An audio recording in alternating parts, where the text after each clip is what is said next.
जय श्री कृष्णा। आज astro consult के प्रतिभा रिवल्स में आज आपका स्वागत है। आज कुछ नहीं बोलूंगी, पहले ये स्टोरी सुनाऊंगी। मैं चाहती हूँ कि मेरे जो फ्रेंड्स हैं, मेरे जो व्यूअर्स हैं, ये स्टोरी जरूर सुने और इसका जो कंक्लूजन है मैं आपको बाद में बताऊंगी। पहले इस स्टोरी सुने। एक बार की एक बात है, एक छोटा सा फैमिली था, छोटा सा घर था जहाँ पे माता पिता दो बच्चे रहते थे, एक भाई एक बहन। पिताजी का नाम सत्यनारायण जी, माँ का नाम तारा जी, और वो अपने घर में रहते थे। बिल्कुल नॉर्मल फैमिली थी, बिल्कुल छोटी सिंपल फैमिली, एवरेज फैमिली थी। राहुल आता है अपनी माँ के पास में और बहुत गुस्से में बुखलाया हुआ सा आता है और कहता है, माँ ये क्या लगा रखा है, ये क्या मेरी जिंदगी ऐसे ही निकलेगी? ऐसे ही सारे टारगेट्स पूरा करते हुए, ऑफिस का काम करते हुए ऐसे ही परेशान होते हुए निकलेगी? ऐसे ही मैं फिजिकली और मेंटली परेशान होकर ही निकालूंगा अपनी जिंदगी? क्या मेरे को हक नहीं है कि मैं भी अपने शौक मौज पूरे करूं? क्या मेरे भी ये दिन नहीं है कि मैं भी बाहर जाऊं, घूमूं फिरूं अपने दोस्तों के साथ में? क्या मुझे भी ऐसे ही हर समय जिंदगी भर काम ही करते रहना पड़ेगा? कब तक ऐसा चलेगा माँ? काश मेरे साथ ऐसा होता कि मेरे पिता मेरे लिए कुछ अच्छा कमा के रखते, बहुत सारा पैसा संजो के रखते मेरे लिए, तो शायद मैं भी बड़ी बड़ी गाड़ियों में घूमता, मेरे दोस्तों के साथ में मौज मस्ती करता, और अपनी बहन की शादी की बिल्कुल टेंशन मुझे नहीं होती, अपने घर की टेंशन मुझे नहीं होती। क्या ऐसा नहीं हो सकता था माँ? क्यों ऐसा पिताजी ने किया? क्यों वो एक सिंपल टीचर थे और क्यों वो पैसा नहीं लेते थे बच्चों से जिसको पढ़ाते थे? क्यों वो ट्यूशंस के पैसे नहीं लेते थे? क्यों वो फ्री में बच्चों को पढ़ाते थे? चाहे सब तरह के बच्चे आते थे उनके पास में, चाहे गरीब हो, चाहे बड़ी फैमिली के हो, पैसे वालों के हो, वो 1 रुपया भी नहीं लेते थे। क्यों ऐसा किया उन्होंने? अपने भाइयों की शादी कर दी, बहनों की शादी कर दी, सारा पैसा वहां लगा दिया, और हमारे लिए क्या रखा? हमारे लिए क्या रखा? ये दुख दर्द, ये गरीबी जो हम अभी तक झेल रहे हैं, और वो ही कमा रहे हैं, वो ही भाग रहे हैं, नौकरी कर रहे हैं, जीने के लिए कर रहे हैं ये सब। काश उस समय जो पापा के साथ में काम करते थे उन लोगों के घर देखिए, उन लोगों ने पैसा ले लेके ट्यूशन का आज बंगले बना दिए हैं, बड़ी बड़ी हवेलियां खड़ी कर दी है। उनके ही बच्चे बड़ी बड़ी गाड़ियों में घूमते हैं, शौक मौज करते हैं अपने पूरे। और मैं क्या कर रहा हूं? मैं यहाँ पे अपना काम कर रहा हूँ, घर चलाने के लिए कमा रहा हूँ। और बहुत गुस्से में उसने ये सब बातें बोली अपनी माँ को। माँ दुखी तो थी, लेकिन वो समझ रही थी कि वो क्या कहना चाहता है, क्योंकि माँ थी ना। लेकिन अपने पति का स्ट्रगल उस औरत ने देखा था, तारा जी ने देखा था कि मेरे पति ने क्या स्ट्रगल किया था। वो फौरन बोली कि नहीं बेटा, तू यहाँ रुक जा, तेरे पिता ने कोई गलत काम नहीं किया था। तेरे पिता का जो इज्जत है, पूरे समाज में जो इज्जत है, वो कहाँ से लाता? तेरे पिताजी की जो इज्जत है, जो सब लोग उनकी रेस्पेक्ट करते हैं, इतने पुरस्कार मिले हुए उनको, इतने अवार्ड्स मिले हुए हैं वो। तो उसने बोला वापस अपनी माँ को, राहुल ने, कि ये अवार्ड से और ये पुरस्कारों से घर नहीं चलता है, इससे पैसे नहीं कमाए जाते हैं, ये सिर्फ सजाने के ही काम आते हैं माँ, इनसे हमारा घर खर्च नहीं चलेगा, इन सब के लिए तो हमें पैसा ही चाहिए होगा, हमारे सारी डेली नीड्स फुलफिल करने के लिए पैसा ही चाहिए होगा। ये जो आप पुरस्कार कह रहे हो, ये मान सम्मान कह रहे हो ना, ये सजाने के लिए अच्छी लगती है। माँ ने फिर उसको समझाया। इतने में ही क्या होता है कि दरवाजा खटखटाया, कोई दरवाजे पे आया। माँ और राहुल बिल्कुल चुप हो गए। जैसे ही दरवाजा खोला, माँ ने देखा कि पिताजी आए। सब चुप हो गए, सब सन्नाटा छा गया। पिताजी को चुपचाप आए, अपने रूम में गए, अपनी कमीज खोल के टांग के रख दी और बेड पे लेट गए।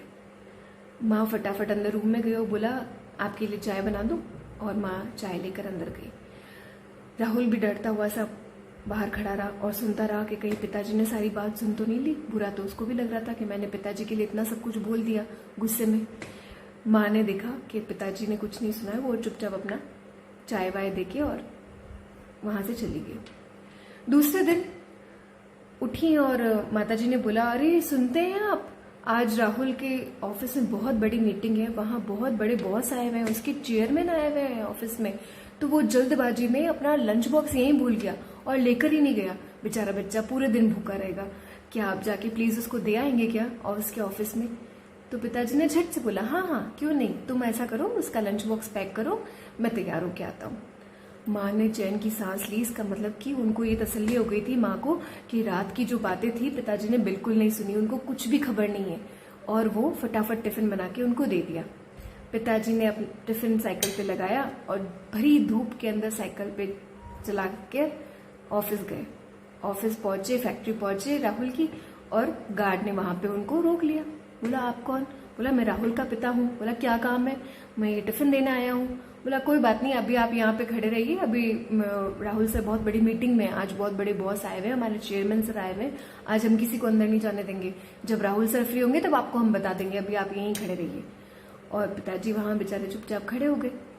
आधा घंटा निकल गया, 1 घंटा निकल गया, 2 घंटे निकल गए, राहुल की कोई खबर नहीं। जितने में ही सनसनी हुई और दरवाजे खुले, पता चला कि जो चेयरमैन सर हैं वो आ रहे, उनकी गाड़ी आ रही है। तो सबने गार्ड ने दरवाजा खोला तो पिताजी भी सामने आके खड़े हो गए।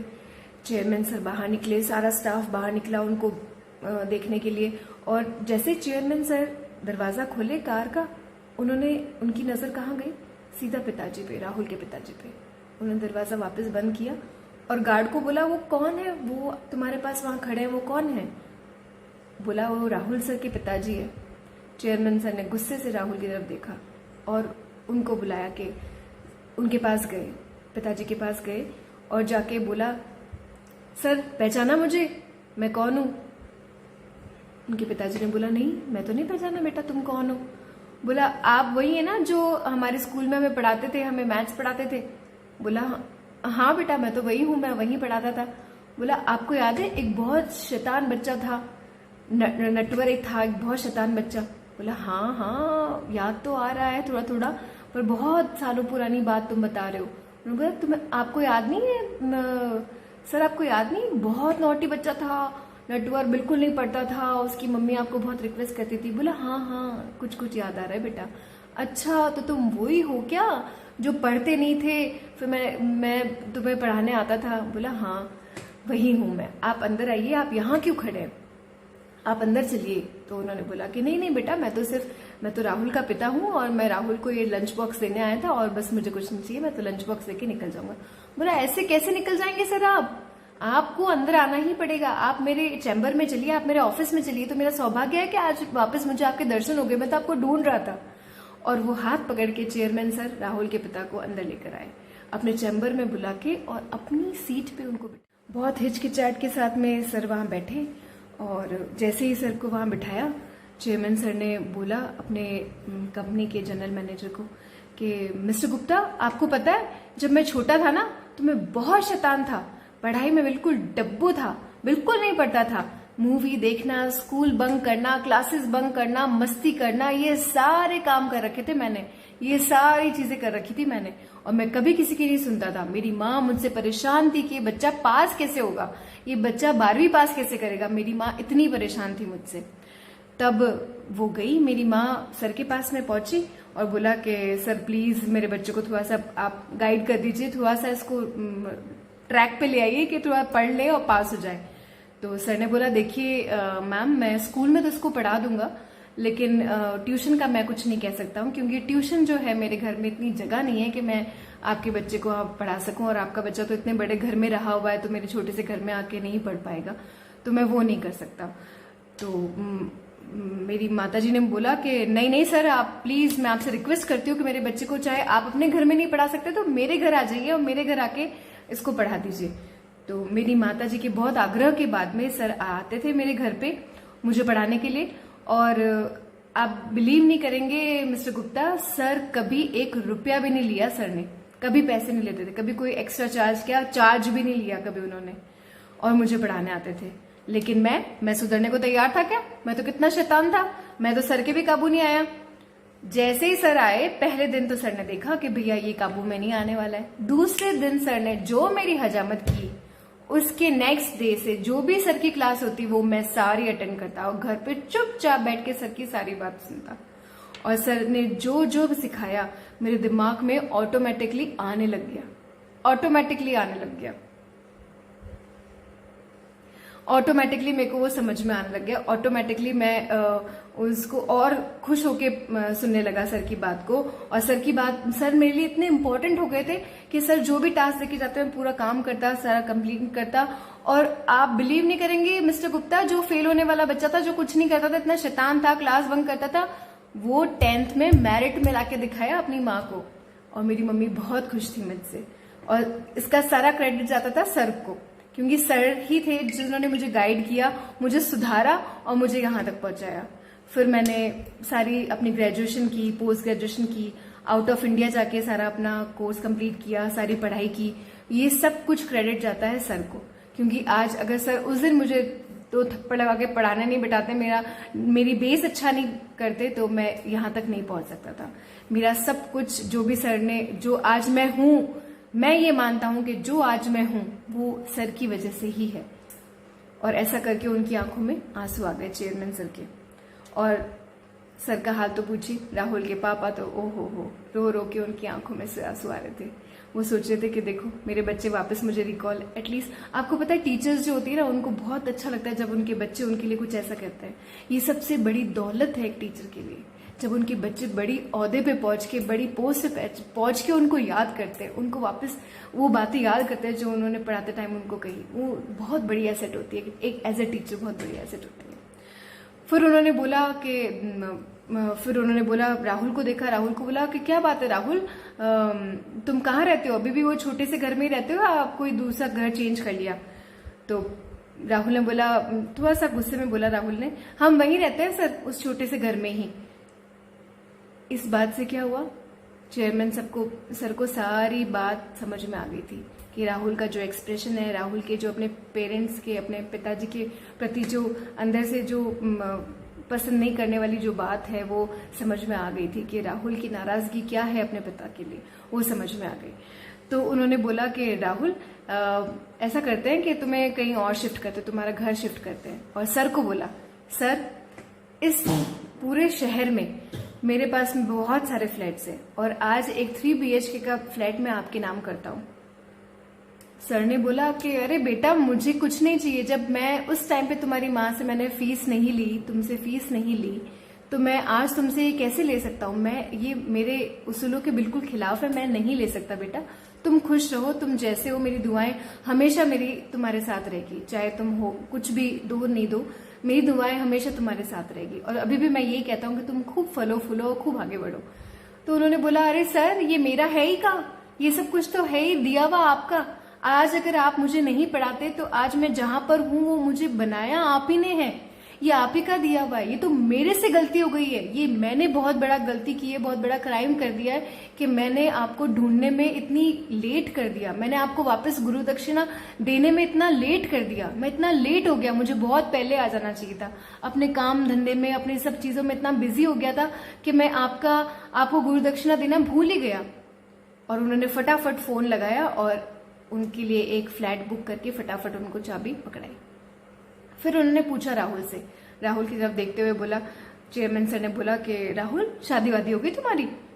तो राहुल ने एकदम और ऐसे थोड़ा गुस्से में बोला, नहीं सर नहीं हुई शादी, बस एंगेजमेंट होके रख गई है। बोला क्यों, क्या बात है, सिर्फ एंगेजमेंट हो गई और शादी नहीं हुई है? बोला सर क्या करे, मेरे ससुर जी कह रहे हैं कि अगर रहने को अच्छा घर नहीं होगा तो तुम्हारी शादी नहीं होगी। और फिर आपको तो पता ही है, इतने बड़े बड़े आजकल प्लॉट्स वगैरह हैं, आजकल मैरिज गार्डन है, जहां पे अगर आपकी बुकिंग नहीं है तो फिर शादी का क्या, ना तो डेट्स निकली है, ना मैरिज गार्डन बुक हुआ है, शादी की कोई तैयारी नहीं हुई है, तो मैं क्या कर सकता हूँ? ठीक है बिजी हूँ और काम धंधे में भी इतना बिजी हूँ, तो फिर मैं कुछ कर नहीं पाया। तो चेयरमैन सर ने कहा, देखो तुम्हारा एक काम तो मैंने कर दिया है, तुम्हारा घर 3 BHK कर दिया, अब तुम अपने ससुर जी को फोन लगा के फटाफट बोल दो कि तुम बहुत अच्छे बढ़िया घर में रहते हो, तो शादी की डेट फटाफट निकाल ले। दूसरी बात, उन्होंने वापस चेयरमैन सर ने फोन लगाया अपने फ्रेंड को और फोन लगा के सीधा बोला कि एक पार्टी प्लॉट है, ये बुक करो। बुक करके उन्होंने बोला राहुल को फिर से कि राहुल तुम्हारा काम हो गया है, तुम्हारी शादी का जो सबसे हाईएस्ट, जो तुम सबसे अच्छा वाला मैरिज गार्डन जो तुम चाहते थे ना, वो तुम्हारे लिए मैंने बुक करा दिया है। और आप इधर देखिए, जो सर थे, जो राहुल जी के पिता, राहुल के पिता अंदर से इतने उदास से हो रहे थे। वो कह रहे थे, बेटा तू क्यों कर रहा है मेरे लिए ऐसे, मुझे कुछ नहीं चाहिए और मैं इतना पैसा वापस ये इसमें नहीं दे पाऊंगा, मैं कुछ भी नहीं कर पाऊंगा, बेटा तू मत कर मेरे लिए। तो उन्होंने बोला कि नहीं आपको कुछ नहीं करना है सर, ये सब तो हमारी गुरु दक्षिणा है, और जो मैंने आपके लिए राहुल की शादी के लिए जो प्लॉट मैंने बुक करवाया मैरिज गार्डन, वो भी आप ही का स्टूडेंट है, वो भी आपको गुरु दक्षिणा देना चाहता है। वो भी इसीलिए ऐसे बोल रहा है। जैसे ही मैंने उसको फोन करके बताया ना कि सर मेरे पास बैठे और उनकी बेटे की शादी की बात, उन्होंने बोला कुछ भी नहीं, कुछ भी चार्ज नहीं करूंगा, खाना पीना सब कुछ फ्री है, सर को बोलो फटाफट डेट फिक्स करे और शादी करवाए बच्चे की। सर हम भी तो आपके राहुल जैसे ही है ना, ऐसा बोल के उन्होंने धन्यवाद दिया, अपने गुरु को गुरु दक्षिणा दी। और राहुल की आंखों में आंसू आ गए कि आज मेरे पिता ने मेरा कितना सम्मान बढ़ाया है मेरे ऑफिस में, और मैं कल रात को इनके लिए क्या बात कर रहा था। इतने में ही चेयरमैन सर फिर बोल उठे, राहुल याद रखना, ये मेरे सर तुम्हारे पास में है, ये मेरे पिता हैं जो तुम्हारे पास है। अगर मेरे पिता को थोड़ा सा भी दुख हुआ तो याद रखना, इस पूरे शहर में कहीं नौकरी करने लायक रहोगे नहीं, तुम्हारी कमी कोई नहीं रहेगी, तुम्हारी सारी कमियां पूरी होगी, तुम्हारी सारी डिमांड पूरी होगी, लेकिन मेरे पिता समान मेरे गुरु को अगर तुमने दुख दिया तो कहीं जॉब करने लायक छोड़ूंगा नहीं तुम्हें। राहुल अंदर से दुखी भी हो रहा था, खुश भी हो रहा था, क्या करे कि समझ में नहीं आया था। और अंदर से वो जो अंदर मन है ना, क्योंकि उसने एक दिन पहले अपने पिता के लिए इतना सब कुछ बोला, अपनी माँ के लिए, तो वो बर्दाश्त नहीं कर पा रहा था, वो सहन नहीं कर पा रहा था कि मैंने कैसे बोल दिया, कैसे अपने पिता को इतने सालों तक ये सोचा कि ये कुछ नहीं कर सकता है, इसने मेरे लिए कुछ नहीं किया है, और आज देखो मेरा ओहदा कहां से कहां बढ़ा दिया। आज मैं जब बाहर खड़ा था तो मैं सोच रहा था कि मेरे पिता दिख भी क्यों रहे हैं चेयरमैन सर को और स्टाफ को ऐसे साइकिल पे आते हुए, और आज उसी पिता ने मेरा सर मान से ऊंचा कर दिया है। घर गया राहुल और उनके पिताजी घर पहुंचे और बिलक बिलक के अपनी माँ को पकड़ के रोया। वो माँ को कुछ कुछ बात समझ में तो आ रही थी कि शायद कुछ भी नहीं हुआ, लेकिन बहुत अच्छा कुछ हुआ, शायद उसको समझ में आ गई।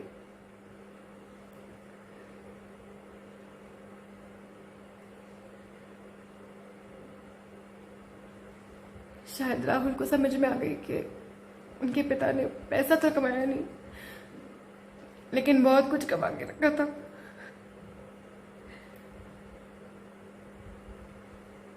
आई एम सॉरी, लेकिन बस मैं यही कहना चाहती हूँ, आजकल के जो बच्चे हैं उनसे यही कहना चाहती हूँ, आपके पेरेंट्स ने बहुत स्ट्रगल किया है, बहुत स्ट्रगल किया है। प्लीज उनको पैसे से ना हाकिए, उनको पैसे से, उनकी दौलत से, उनकी जायदाद से ना हाकिए। उनका रेस्पेक्ट कीजिए, उनकी बात सुनिए, उनके पास बैठिए, उनको टाइम दीजिए। इसीलिए शायद भगवान ने ये कोविड वाला एपिडेमिक निकाला है कि आप सब लोग अपने पेरेंट्स के पास बैठे, खूब सारी बातें करें, उनको जो चाहिए वो करें, उनके लिए कुछ अच्छा कर सकते करें, उनको सम्मान दें, और बाहर कभी जाए ना तो गर्व से बोले कि मैं इनका बेटा हूँ, इनकी बेटी हूँ, क्योंकि बड़ों को कुछ नहीं चाहिए हमसे, हमारे पेरेंट्स को। बस मैं यही चाहती हूँ कि अगर आपको ये स्टोरी अच्छी लगी हो तो प्लीज़ लाइक करें इस स्टोरी को और शेयर करें, जितना हो सकता है उतना शेयर करें, अपने बच्चों को सेंड करें, अपने बच्चों के साथ बैठ के देखें। आप जिनको चाहते हैं अपने डियर वंस, लव वंस, सबको ये सेंड करें स्टोरी, क्योंकि सबको पेरेंट्स की अहमियत पता होनी चाहिए। जय श्री कृष्ण।